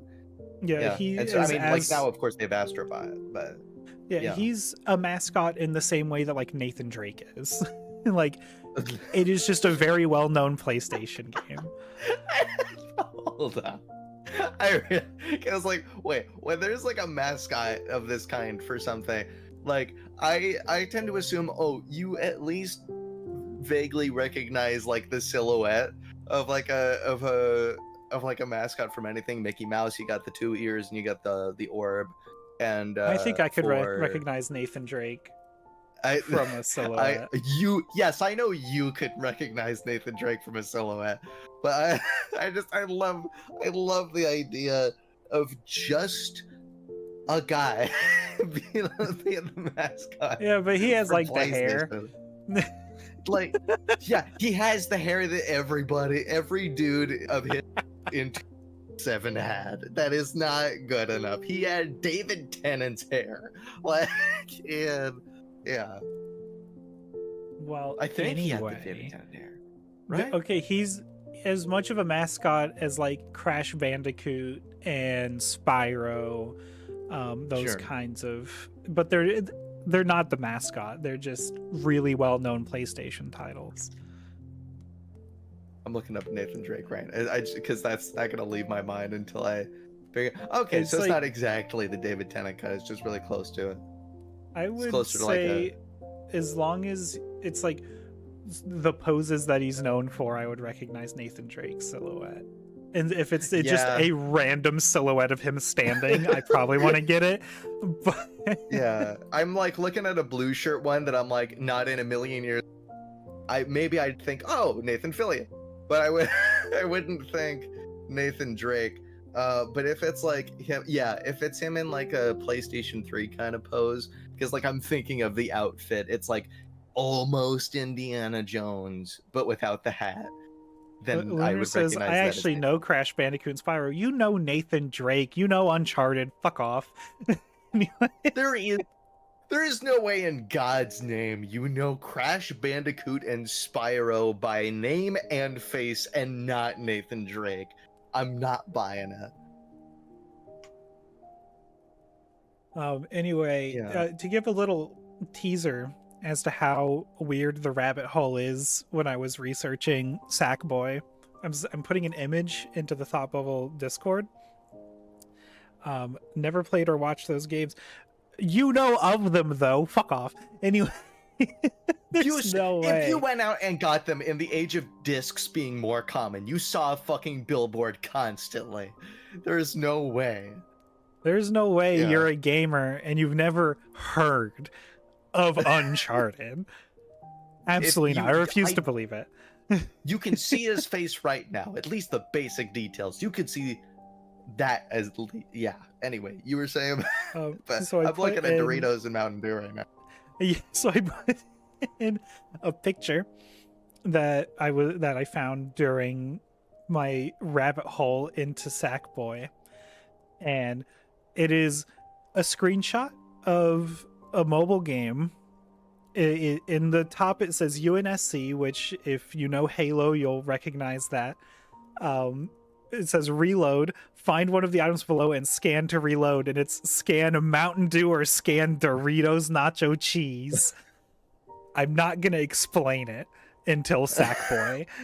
Until I play Sackboy, but that's where I was like, what the fuck is happening right now? This feels a little bit like a gimmicky like Japan thing, and I say that in a very endearing way. I think I've said it on here before, at least in private with you. Yeah, I'm a massive fan of like just the sheer unashamed gimmicks that come in a lot of Japanese culture, and this feels just right up that alley, and I'm very here for it. But yeah, so Sumo Digital, the Sumo Digital is part of my rabbit hole, but they've made many a game. They're not specifically a PlayStation studio, as far as I know. I don't think they've been bought out. They made Little Big Planet 3, which is their connection with Sackboy. They've made the Sonic and Sega All-Stars Racing franchise, which I fucking love those games. They apparently made Doctor Who The Adventure games back in 2010. Oh, I have that one. I have a big sumo game. Yeah, I don't remember it being very good. But I know that they make it was good not shit. good. Yeah. But they've also made Sackboy A Big Adventure. Apparently last year they did the Texas Chainsaw Massacre game. Oh, that's good. Okay. I don't know if the game is good. I just know that it's good that they made it. I just like that they made it.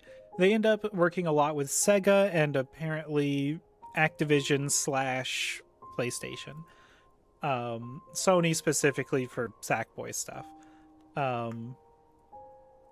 But I can't just click on the Sumo Digital games on Steam.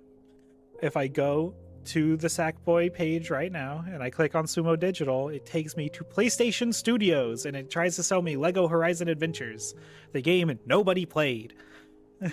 Yeah.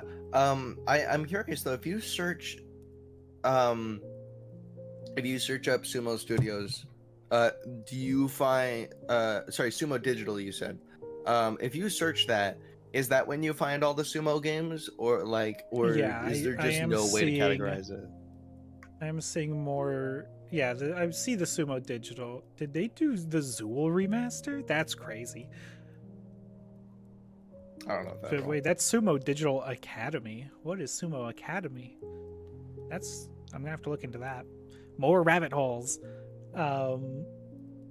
Yeah, I can find their stuff when I search like that, but it's like if I click Sumo Digital, I should be taken to Sumo Digital, not PlayStation.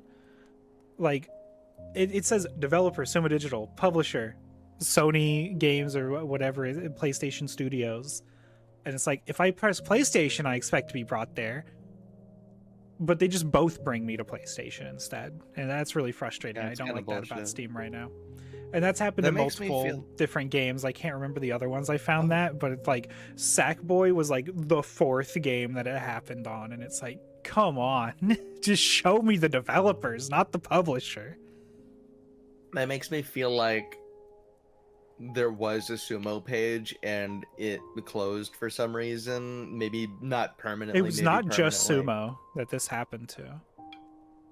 Well, I'm saying it might have happened with a lot of them where like where they had a page and they closed it. They went to the closest possible thing for whatever reason, temporary or permanent. I that's just my hypothesis. See, that's even stranger because I think discounting DLC for Sackboy, which it has a few bits of DLC. Most of Sumo Digital games were made for Sega on Steam. So, like, if you clicked Sumo Digital, you should be taken to Sega if it's like, oh, the next thing that they made. Or if it's like the most recent thing that they made, the Texas Chainsaw Massacre game, you should be going to Gun Interactive, which doesn't even Yeah. have a page. They only have published this game apparently on Steam. Oh wow. Oh, if I click Sumo Digital through the Texas Chainsaw Massacre developer to click, it takes me to searching for Sumo Digital. So now you can consider this podcast episode a tutorial for how to get to the Sumo Digital page on Steam. Like and subscribe. Go down and hit the But bell. We have it's the background so music right now. dumb that one Sumo Digital button brings you to PlayStation, and another Sumo Digital button takes you to actually where all the Sumo Digital games are. Yeah, it's a load of crock of shit. Absolute horseshit. I wonder. Okay, that's how they did that. Anyway, I was like, oh, I wonder if Okami's credited under Clover as a developer and Capcom as a publisher, but it just says Capcom for both. Yeah. So yeah, Steam, get your shit together. I mean, I know this is not the most important thing that you need to fucking get a grip on, but come on, please, Steam. Yeah. And now we're gonna break down our top 10 fuck you things about Steam, just to take them down a peg. Wait, there was a. Let me see if I can fucking find my issue. Yeah, why on my homepage on Steam, I can't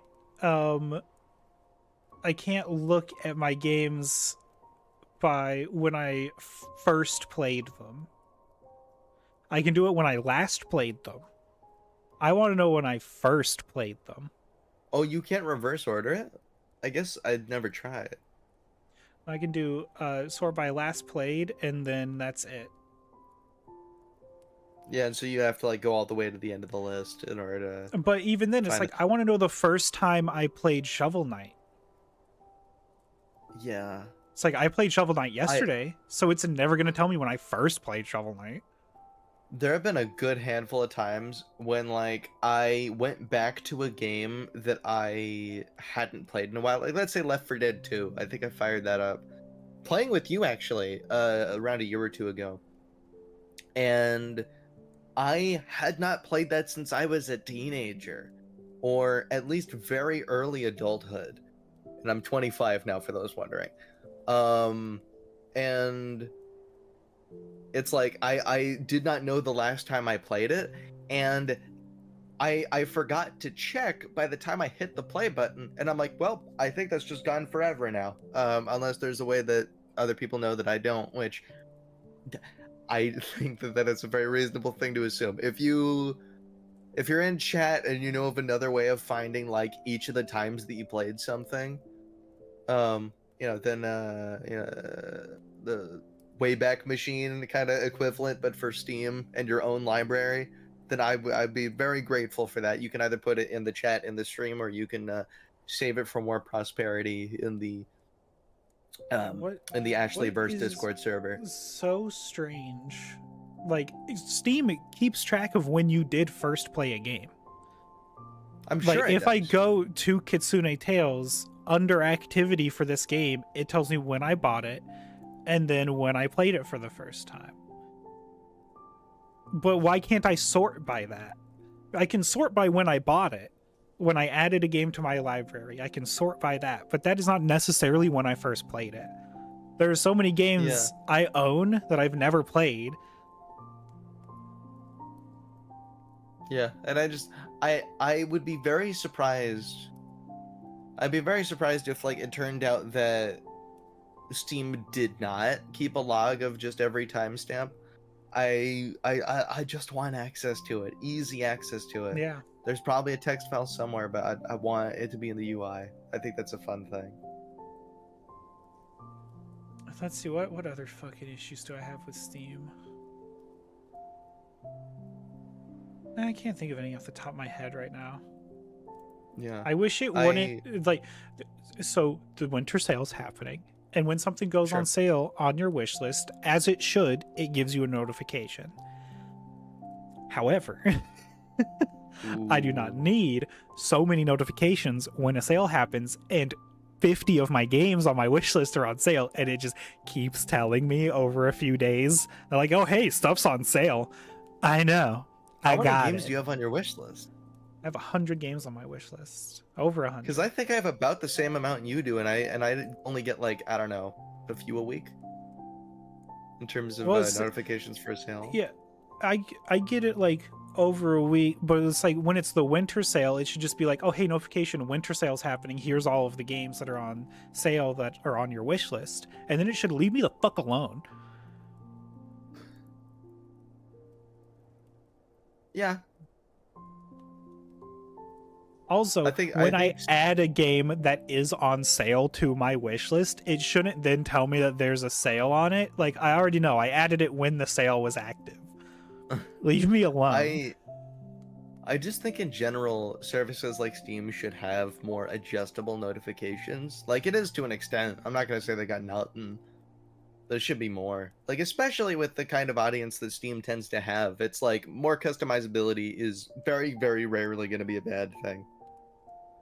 Yeah. Also, I shouldn't even get to complain about notifications when I'm one of the... I don't know how many people let this happen on their computer, but like when people start playing a game, I get a notification about it. Like, it's not that I hate notifications.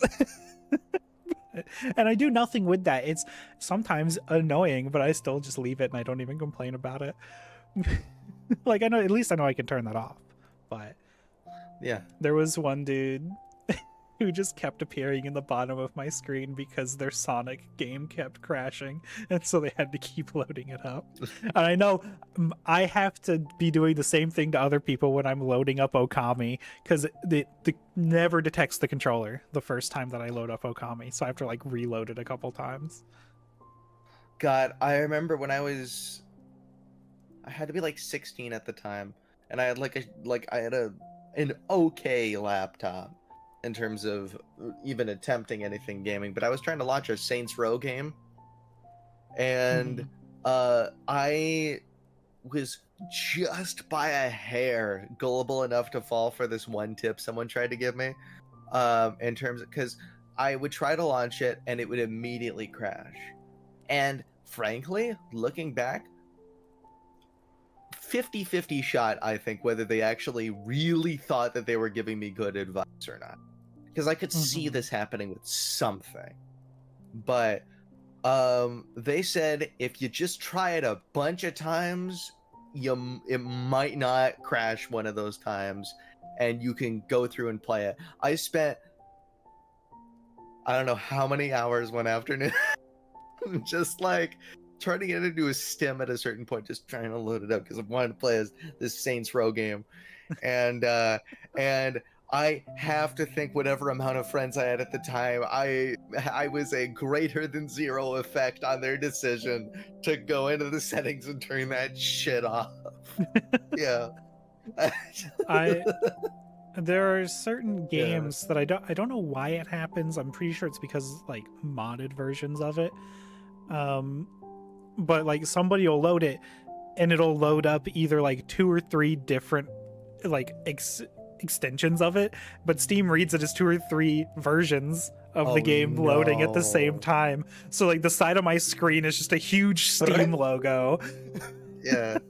Or like when somebody goes into VR and they have like a bunch of add-on like extensions onto VR, like OVR Studio, whatever, it'll load all of those up at the same time. And so there's one person on my friends list who I definitely know every time they go into VR, because half of my screen is VR shit. Just like, so how much of the time for that kind of person, so does it, Okay, firstly, how much of the time does it reach the top of your monitor? Because I know the notifications stack. It usually only reaches halfway through my monitor. They only load up like 5 or 6 different things at a time. Okay, I was gonna say, if it does reach the top of the monitor, because I've never seen it even get that, does it then stack next to it? Or does it just I kind of stop? I think it has to just keep going up above your monitor. I can't And imagine that somebody went in and coded a failsafe of there's too many notifications on the screen. And if they did, I'd rather they had just automatically turn them off. Why would they be okay. like, oh, we need to fill out more of this screen? the one and only reason that I would prefer for them not to do that, because I think it would be a funny idea for that to just happen, is that'd be so fucking easy to abuse if someone wanted to like troll people on their friends list by just like, you could just come up with, I don't know, some kind of batch file that loads up a bunch of games that don't take very much to run, that you could just completely obscure someone's vision with notifications. I feel like that would squish Also, down the or thing stack is, you above and wouldn't off even screen. Understand? squish down or yeah, that's what I think. I bet they would stack off screen. I think it turned into a conveyor belt past a certain point. Like if it goes above the screen, because I don't think it's like you see two notifications and they go down uniformly at the same time. I think it's like, oh, they fade one by one as they go one by one. Also, the more notifications you have on the screen, the more of the Steam logo you can see. I've noticed that. Oh yeah, I forgot about that. It's very fun, but you wouldn't even need to load a bunch of things to get that effect. You need to load something that opens and closes really quickly and just load that a bunch of times in a row, because it takes a second or two to bring down the notification. So if you can load something like 4 or 5 times a second through Steam, you're golden. Anybody want to test this there? You can. Okay, how about this? So Lunar, if I see a single Steam notification from no, but I want to say this. I'll throw the grenade in my. So, thought bubble experiment. So for next episode, just as a quick thing, I will set up my Steam notifications so that it is back in the place that I get a notification when someone plays something. Lunar, I think I'm friends with you on Steam, or anybody else who's watching. And if you want to test this out live on air next time, because I don't feel like doing it right now, then I will tell you, if you can set up a batch file, what happens when just a bunch of them, enough to fill up my screen. I only have a 1080p reasonably sized screen. It won't take an enormous amount. Yeah. I want to see this. And I was trying to look up something on my phone and it's not loading. No problem. I was like, this isn't going to take any time, and it did take time. I want to guinea pig it. Yeah. I want to see what happens. I don't want to be fresh for it. Anyway, I don't think I have anything more to say about Steam. So what I will move on to, did we want, instead of doing it next time, did we want to talk about yearly themes this time? My only thing is I don't have much different to say. I do have things, but I feel like you would be a lot more elaborate, so you're the person to ask about that. Yeah, I feel like we have more people here than we normally do when we talk about yearly themes, which for anybody uninitiated, instead of New Year's resolutions, which I've never seen a single one of those actually work. They all fail. I have a note on that for the past few years. Yeah, you shut up. Give me I have saved this for this special, but I'm gonna let you finish this explanation. For the past few years, and for this last year, Steve has also done a yearly theme, which instead of setting specific goals for ourselves for the new year, we set a kind of guiding light of where we want the vibe of the year to be. And you want to remind people what yours was? So mine last year And spoiler alert, I am keeping it this year. I don't know how long I'm gonna keep it. It really, we're gonna get into how much timestamps do and don't matter, but that's for later. Um, my yearly theme is change because I'm not very good at that, and the reason that I'm repeating it this year is because I did some pretty good change, but I feel like I only got the first few licks in this year. It takes a lot of crowbar elbow grease to get me to change like a lot of stuff, even if it's very obvious that I need. And so I'm giving myself another at least 1 year to just dedicate to getting used to changing things and making a constant habit out of change because it is necessary. And because it's something I'm not used to yet. Again, I'm not very good at it, and this is where we're supposed to be vulnerable about that. I stay stagnant with my addictive habits, especially when it comes to social media, and it takes me away from a lot of things I care about. It takes me away from friends sometimes. You know, it's like because I have my mental health issues, and so it's like the lack of change, you know, is something that then makes it a self-fulfilling prophecy of certain projects, time with certain people, just certain habits and places that I want in my life, certain positions for different factors of my living, whether that's professionally or recreationally, um, or in any relationship I have. It's like I want to get more used to change because I'm very whiny and blow offy about it. And I'm getting a little bit better. It took 6 fucking months for me to even notably start with it last year, which there's not there we part of the point of it is not having any shame in how well you do at it. Again, if you need to repeat it like I'm doing now, this is all a steady growth process because progress isn't linear. But yeah, so I need to get used to change, and that is going to keep as my yearly theme. And for anyone who remembered the banter years of us doing this, I gave basically the same explanation, and I'll give it as many times as needed. But yeah, so for me, it's change. You? This past year I had a few because they didn't end up Yeah. working out, and like goals kind of changed. But it started out, I believe, with the Year of Order, and it's been one of my most chaotic years, and it's going to continue being chaotic here in the coming year. I'm not attempting it yet again. It then went into the Year of Forward, which ended up me being progressive in the things that I want to do, which is like doing this show continuously, keeping that going forward, figuring out how I want to do that, which is we swapped from VR to Twitch to YouTube, and I think every time it was the correct step so far. Oh yeah. In forwarding this show, and then forwarding my career in pharmacy now. I am a technician in training now, so that very useful. And none of it started out with like, oh, I want this show to be at a certain point by the end of the year, or I want my career to be at a certain point by the end of the year, which is like things I did think about. It's like, oh, I at least want to start my training this year. Yeah, it could be on your mind. But with the Year forward, it's like, oh, I've made, even if that didn't happen and it was going to start next month or the month after or whatever, just it being the Year forward is, oh, I've gotten closer.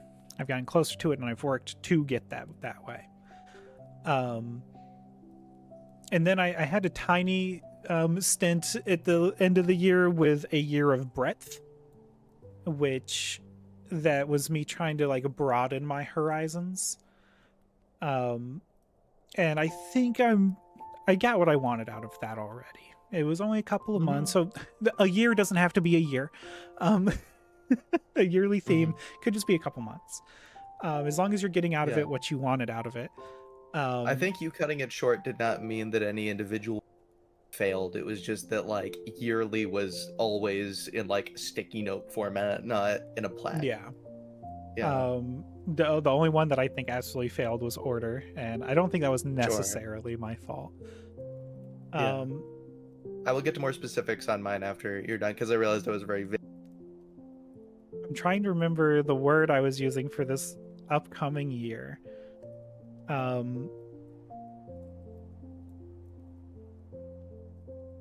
I don't remember what the fuck. The feeling is that I don't want to be stagnant. I don't remember the So you word. want I'm to gonna. change. It wasn't that word. It's not that specific. It's not that like, oh, I just want things to be different. Growth. It might have been that. I'll get back to it next week on the specific And in title that. of it. Yeah. But yeah, things like that. I feel like I've gotten to a point that I really like, but I don't want to just stay where I am. So, and it's also not necessarily about broadening my horizons. It's a weird feeling to encapsulate, and I had the word for it, and I hate that I don't have it right now. Effervescence. Holy shit, Lunar. Yeah. That's a good name. That The year of Ooh, might have to. effervescence. Which, by the way, for those who don't know, I'm pretty sure is a term exclusive for carbonation. Uh, but it's a really good word. Yeah. I almost want to use it, but it wouldn't work very well. I think the year of fluidity would be a good one for me as well. Oh, yeah. The completely, one second. I just need to talk about a thing that pisses me off on YouTube, and it's the only thing that pisses me off about streaming on YouTube. The chat has the chat in YouTube Studio, where I'm, keeping track of making sure everything on the stream is going well throughout it. It has a scroll bar, but it wants to hide itself when I'm not using it. Oh, does but it blink keeps for you too? Oh, is that everybody? Does everyone's blink? I have Holy it, and I'm on the shit. viewer perspective. Yeah, Oh it's no, that one second on, one sucks. second off. It's terrible that is the case, but that's our biggest problem. If you put your mouse on it, it stops. I'm not putting because my autistic thing right now is that I need to have my mouse in the chat text box for whatever reason. I think in case I need to put something in there, but thank you for the tip. I'm okay with just ignoring it. I mean, you can click into the chat text box and then just hover over the scroll That's a fair wheel. Point. That's my compromise. To make it stop. It pisses me off so bad. I thought this was. I don't feel like I've seen it on the viewer side, but maybe I just don't watch enough live streams on YouTube. Yeah, I don't really watch much of any. I feel like it doesn't happen in a replay of a stream. Maybe that's why I've never. I'd be surprised. I rarely catch live. Have I caught any YouTube live streams outside of this besides Vlogbrothers in the past year or two? On YouTube, I don't think so. Because I go to Twitch for IRL streams and the occasional, oh, I already know this person and they're playing a video game. And that's kind of it in terms of all my live streaming watching. Yeah. But yeah, unless you wanted to say more about the specifics of your yearly theme, there is a specific thing I wanted to say about mine. Are you ready? Go for it. Okay. Because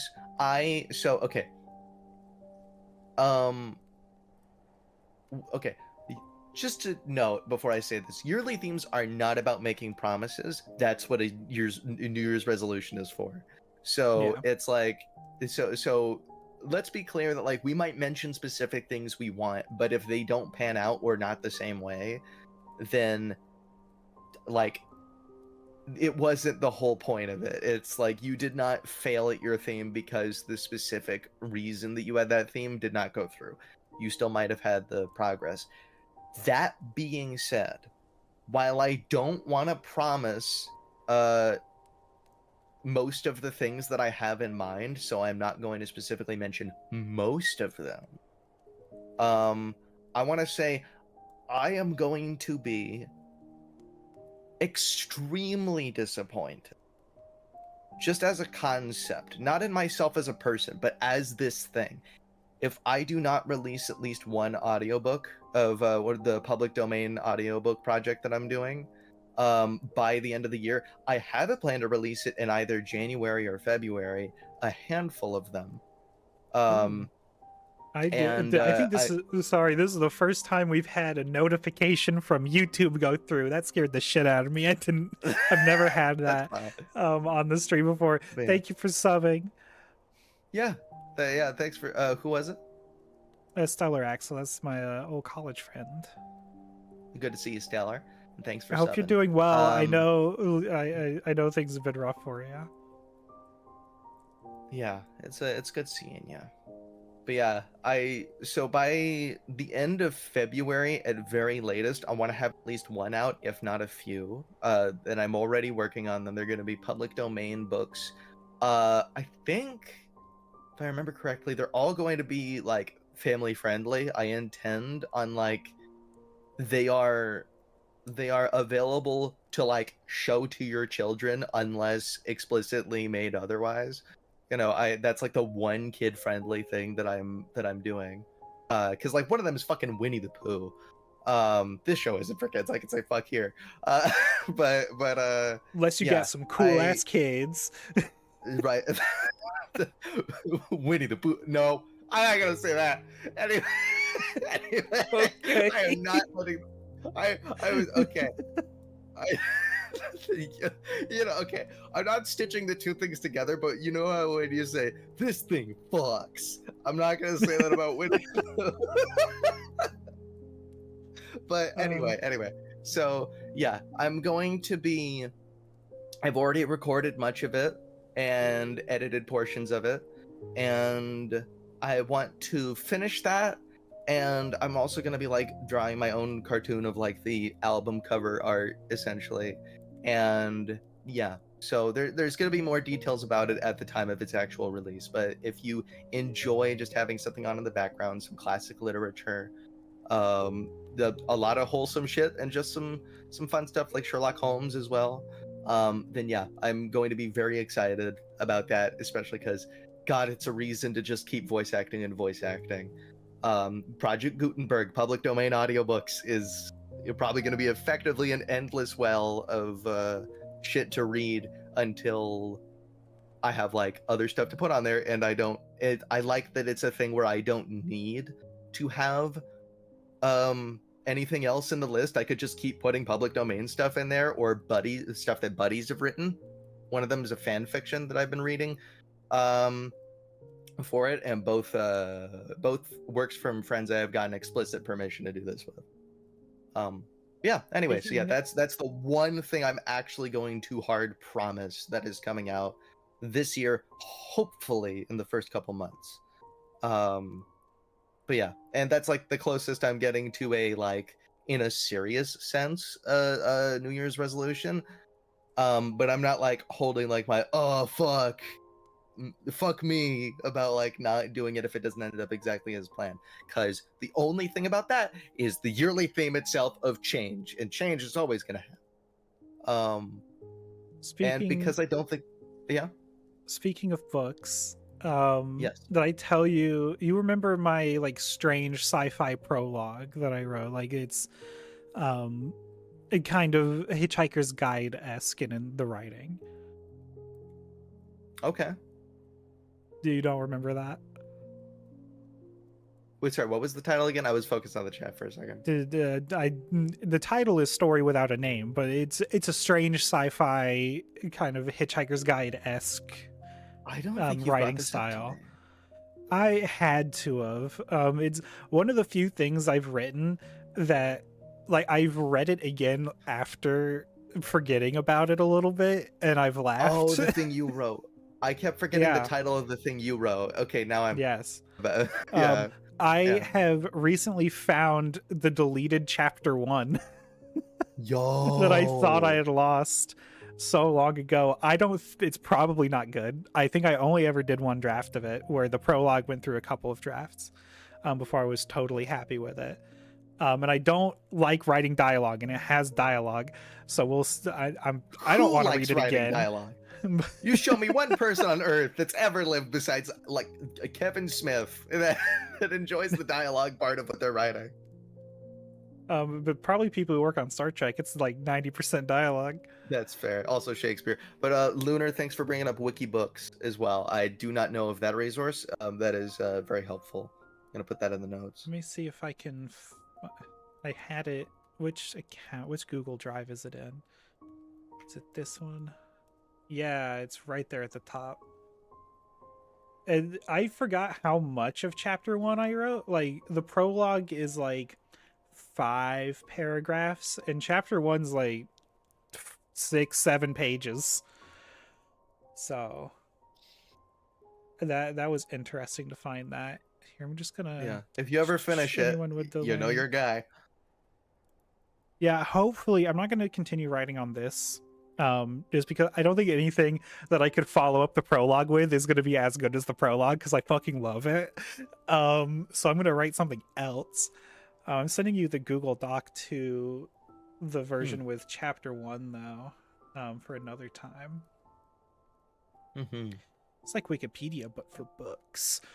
So I just looked at the chat again. Yeah. Does it have like download links for like for public domain works or no?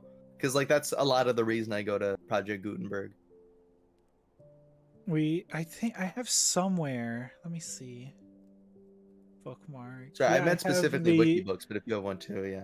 I have the original radio script for Hitchhiker's Guide to the Galaxy saved. I think I have that saved too. I think I remember when you first like thought about an idea that you had with that, and I'm like, oh yeah, I should probably go out and find that. Yeah.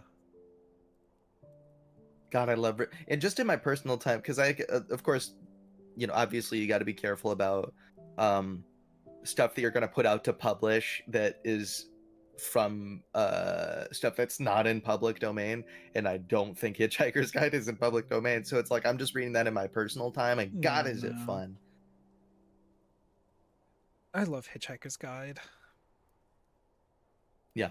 A few years ago, they were supposedly doing a Hulu series for it, but I think that's dead. Of the 17 times they were going to do a series of Hitchhiker. Well, I mean, they already did one. Yeah, the BBC did one. Zoe Deschanel was in one. We don't need to talk about the. We don't need to talk about the movie. I just like Martin Freeman and Zoe Deschanel.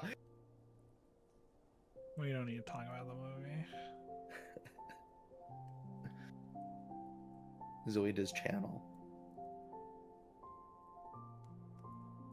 Anyway, we have now done a 2-hour, 15-minute version. Well, I guess 15 minutes of that was a break. We've done a 2-hour version. We have done a feature-length special. I do plan on a little later tonight playing Sackboy for everybody. So, anybody that wants to get in the Discord, you can go to my website. There's a link to it, mrsashley.k. You'll get a notification in the Discord about it. Or follow me on Blue Sky. There's also a link in the same website to my Blue Sky. But I think this was a good length. Yeah. Merry Christmas, everyone. Have a good Christmas. I'll see you later. Whoever else wants to join in later, I don't know. This episode is longer than Finding Nemo, I believe. Yo, that means we're better than Finding Nemo. No, it does not. I'm sorry.